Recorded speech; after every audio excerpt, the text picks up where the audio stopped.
All right. So as we think about Exodus chapter 3 and chapter 4, not a serious theological question here for you, but one Okay. that I think our people want to know. Yeah. How do you feel about snakes? I despise snakes. I don't like them at all. I think of, what was that animal guy, Jeff Corbin or something? Yeah. His whole thing was reptiles. I was like, I feel like there's something absolutely wrong with him because he loves snakes. Yeah. And I was like, apart from all of whatever, like scriptural reference, whatever form Satan likes to present himself, snakes are, to me, they almost feel like anti-human, with Yeah. no limbs and the way they move and the deadness in their eyes and stuff. Yeah. Yeah. Now, we could have lots of fun telling snake stories. Yeah. I'll let you guys ask me for some of those, but I've got a snake story from like growing up as a kid and running into the bathroom in the basement. I mean, as a kid, you wait until the absolute last minute, and then at the back behind the toilet, there's a snake. I mean, Yeah. that'll mess you up. That'll scar you. Yeah. I've got a snake story from time in South Carolina when one of the ladies in the church called and said, "I've got a snake in the house, and my husband's working out of town. Can you come and take care of it?" And that was a moment of faith and great love for me, for the congregation. To try to take care of that inside a house. So, I'm sure you've got your snake stories as well. We probably all have them. Yeah. But all right. Last animal question for you. If you have to kill one, snake or spider? It really depends on the manner of spider, because I'm much more afraid of spiders, but I've also not encountered many very large spiders. Okay. So nothing in tarantula category, Yeah. nothing where the exoskeleton would be like actually hard to Yeah. crush. But same thing with snakes. Like my interaction with snakes has almost always been just garden snakes, Yeah. even though sometimes they're big. Yeah. And I've even killed numerous snakes. The difference for me is having to physically touch them. If I have a shovel in my hand, Yeah. I'm pretty bold. Yeah. Or this one time when I was, we let later in teen years, mom left it to me and Morg to cut the grass. And so sometimes it didn't get cut in a timely manner. And we had the basketball court out there and the grass was quite high and it's the middle of summer. And there I am driving along the side of the court and the lawnmower kicked a snake out of the grass onto the court. And what we quickly discovered with this type of concrete was it was too powdery for him to get traction. So he was just like scurrying, like snaking around, trying to get away, and he couldn't move.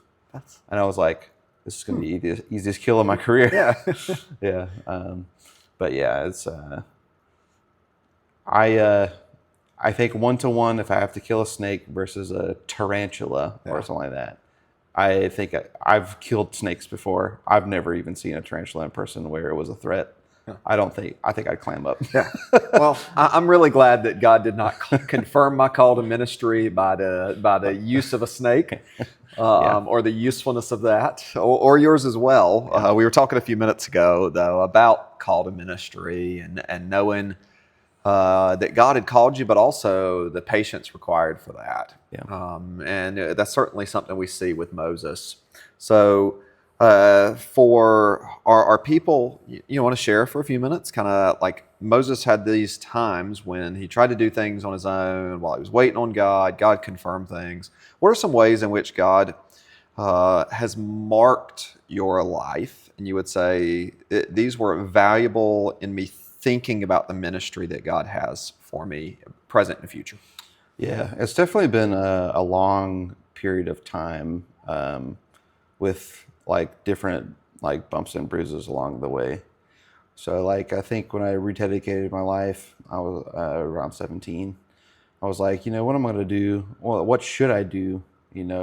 With how you've created me, and I think in relatively short amount of time, he was like, I'm calling you to do ministry. I had no context really for fully understanding what that meant.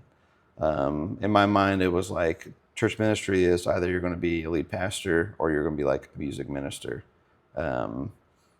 with its full image being what I knew growing up, choir director and all that. And I was like, I don't know if that's really me, but I do feel like with this kind of rededication and the confirmation I felt from the Spirit that that was the way to go. But along the way, is very much a Moses scenario for me, where I'm like, really me? You want me to do this? When it became confirmed kind of to me that, you know, by some other wise men in the Lord that I trusted to be like, yeah, we do see this as a potential for you. You should aspire to that and see how it goes and see what God does with it. I was like, I'm thoroughly inadequate for that. I remember only thinking about how feeble I felt as a musician. I was very amateur at that time. I had people in my life that I esteemed much more highly than myself. I was like, surely they could do this because they're better than me at this. I quickly became convinced that doing worship ministry, you need to aspire to be an elder, a man of qualification. And I was like, that's a long road to hoe. I don't feel that. I don't think that I'm a man of good repute. I'm certainly not married yet, or have children to be husband of one wife and things like that. I wouldn't say that I'm competent in the scriptures to teach. Maybe able, but I didn't know that at the time. And I certainly, under no circumstances, want to do any of these things in front of people.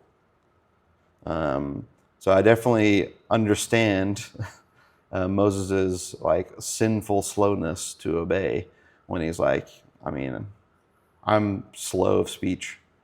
I'm wholly inadequate. I do not have the skills.